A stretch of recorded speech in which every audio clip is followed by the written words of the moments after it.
भाइयों बहनों, धर्म प्रेमी सज्जनों, बच्चे एवं बच्चियों, आज दिनांक 9 अगस्त 2025 को मैं आपको ये 10वां एपिसोड सेवा में पेश कर रहा हूँ। ये रामचरितमानस के अनुसार मनुष्य जीवन की सार्थकता किसमें है, इस बात को प्रदर्शित करेगा। इसलिए आज का ये सत्संग विशेष विलक्षण और सभी के लिए फायदे की और आवश्यक वस्तु है। वह आवश्यक सुनी जाने योग्य सत्संग की है, जिसे आप ध्यानपूर्वक सुने और समझें। भगवान राम रावण को मारकर अयोध्या में आए और उनका राज तिलक हुआ। तब राम जी की स्तुति करने हेतु ब्राह्मण का वेश धारण करके वेद आए और वेदों ने रामचंद्र जी की स्तुति करी। शंकर भगवान और मुनियों ने भी रामचंद्र जी की स्तुति करी और कई वर्षों तक रामचंद्र जी कई वर्षों तक राज करते रहे। भगवान राम के अद्भुत अलौकिक कार्यों को देखकर सभी अयोध्यावासी राम जी को पूर्ण परमात्मा समझने लगे थे और स्वयं की मुक्ति के विषय में निश्चित हो गए थे। तब स्वयं राम जी ने उनका भ्रम मिटाने के लिए एक बार गुरु वशिष्ठ जी, मुनि, विप्र और सभी पूर्ववासियों को बुलाया और सभी को इस प्रकार समझाया, जो रामचरितमानस के उत्तरकांड के दोहा नंबर 42 के बाद की 7वीं और 8वीं चौपाई में इस प्रकार लिखा है। बड़े भाग मानुष तन पावा, सुर दुर्लभ सब ग्रंथ गावा। साधन धाम मोक्ष कर द्वारा, पाइन जो परलोक संवारा। ये मनुष्य शरीर जीव आत्मा को कर्म बंधन से छुड़ाने हेतु बड़े भाग्य से प्राप्त होता है।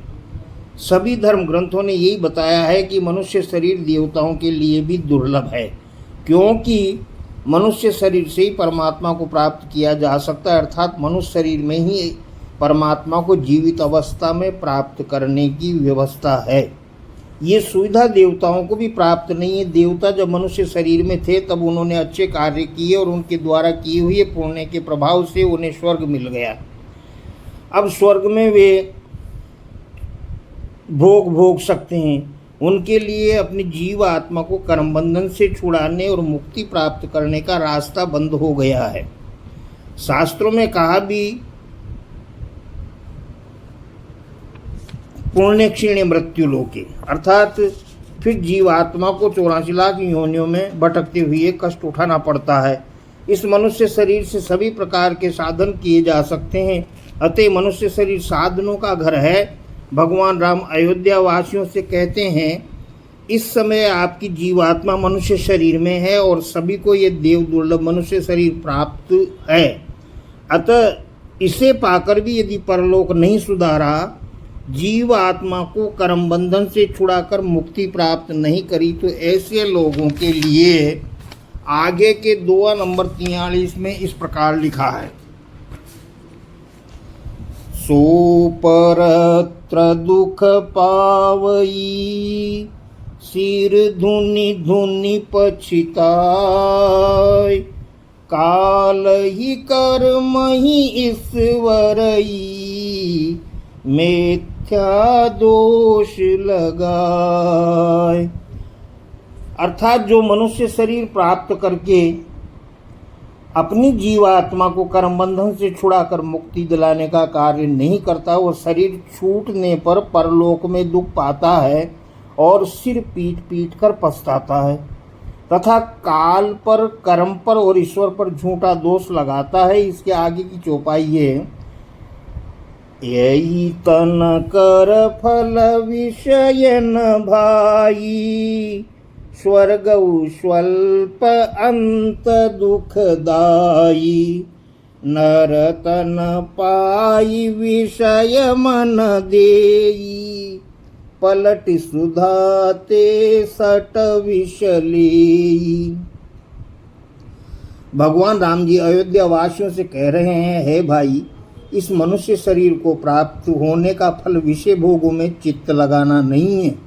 इस संसार के भोगों की तो बात ही बहुत छोटी है, स्वर्ग का भोग भी बहुत थोड़ा और अंत में दुख देने वाला है। अतः जो लोग मनुष्य शरीर पाकर विषय भोगों में रम जाते हैं वे ऐसे मूर्ख हैं जो अमृत के बदले विष ले रहे हैं। आगे की चौपाई है, ताई कबहु भल कहि न कोई, गुंजाग्रही परश मनि खोई। आकर 4,84,000 जो निभ्रमत यह जीव अविनाशी। अर्थात मनुष्य शरीर प्राप्त करके जो जीव आत्मा की मुक्ति के लिए उपाय नहीं करता, ऐसा मनुष्य पारस मणि को छोड़कर घुंघची अर्थात सीपड़ी ले लेता है, जिसे कोई भी समझदार व्यक्ति भला अर्थात अच्छा कार्य नहीं कर सकता। यानी ये मनुष्य शरीर पारस मणि है। अब इस शरीर से मुक्ति प्राप्त करना चाहिए, तो मुक्ति नहीं प्राप्त करके और मनुष्य दूसरे कार्यों में लग जाता है। तो पहला कार्य है कि मुक्ति प्राप्त करे। ये अविनाशी जीवात्मा सतलोक से यहाँ आकर करोड़ों वर्षों तक 4 खाने और 84 लाख कष्टकारक योनियों में भटकती रहती है। इसलिए लिखा है कि आकर 4,84,000 जोनि भ्रमती ये जीव अविनाशी। तीरथ सदा माया कर प्रेरा, कबहु काल कर्म स्वभाव गुण घेरा। कबहु करी करुणा नर देही, देत ईश बिन हेतु सनेही। माया की प्रेरणा से ये जीवात्मा काल कर्म स्वभाव सतोगुण रजोगुण और तमोगुण के वशीभूत सदा विभिन्न कष्टकारक योनियों में भटकती रहती है। ये जीवात्मा यद्यपि मनुष्य शरीर पाने के लायक नहीं होती, फिर भी दया करके भगवान कभी कभी इस जीवात्मा को मनुष्य शरीर दे देते हैं। इससे आगे की चौपाइयों में लिखा है, नरतन भव बारिधि कह बेरो, सन्मुख मरुथ अनुग्रह मेरो। करण धार सदगुरु दृढ़ नावा, दुर्लभ साज सुलभ करी पावा। भगवान राम कहते हैं कि ये जीवात्मा के लिए कर्म बंधन से छूटने हेतु भवसागर से पार पाने हेतु ये मनुष्य शरीर बेड़ा है अर्थात जहाज है, और मेरी कृपा इस बेड़े को मझधार में डुबोने वाली सामने की हवा है। अर्थात अयोध्या वासियों को समझा रहे हैं कि भाई मेरी ही कृपा ही सब कुछ नहीं है। अगर केवल मेरी कृपा के भरोसे ही रहोगे तो मेरी तो कृपा आप सभी प्रजाजनों पे, अयोध्या वासियों पे है, गुरुजनों पे है, लेकिन मेरी कृपा सामने की हवा है, इसलिए मेरी कृपा के अकेले के भरोसे मत रहो। वास्तविकता क्या है कि इस जीवात्मा को कर्म बंधन से छुड़ाकर और अपने घर सतलोक में पहुंचाने हेतु के सामने की हवा सदैव जहाज या नाव के लिए वापस धकेलने वाली अर्थात आगे बढ़ने में बाधा उत्पन्न करने वाली घातक होती है। अतः भगवान अपनी प्रजा से कहते हैं कि आप केवल मेरे भरोसे ही मत रहो, मैं तो आपका मददगार वैसे ही हूँ क्योंकि आप मेरी प्रजा हो और मेरी भक्ति करते हो। जीव आत्मा सतलोक की निवासी है, ये यहाँ आकर कर्म बंधन में बंधी हुई है। तो जीव आत्मा को कर्म बंधन से छुड़ाकर इसे अपने घर परमानंद में सतलोक में पहुँचाने हेतु मनुष्य शरीर रूपी जहाज या दृढ़ नाव का कर्णधार सतपुरुष का प्रतिनिधि सदगुरु है। इस समय आपकी जीवात्मा के लिए दुर्लभ अवसर बना है कि ये मनुष्य शरीर में है, मनुष्य पूछताछ करके एक स्थान से दूसरे स्थान पर जा सकता है और उस सत्पुरुष परमात्मा के प्रतिनिधि सद्गुरु को ढूंढकर उससे रास्ता प्राप्त कर सकता है। जो न तरे भव सागर नर समाज अस पाय, सो कृत निंदक मंदमती आत्माहन गति जाय।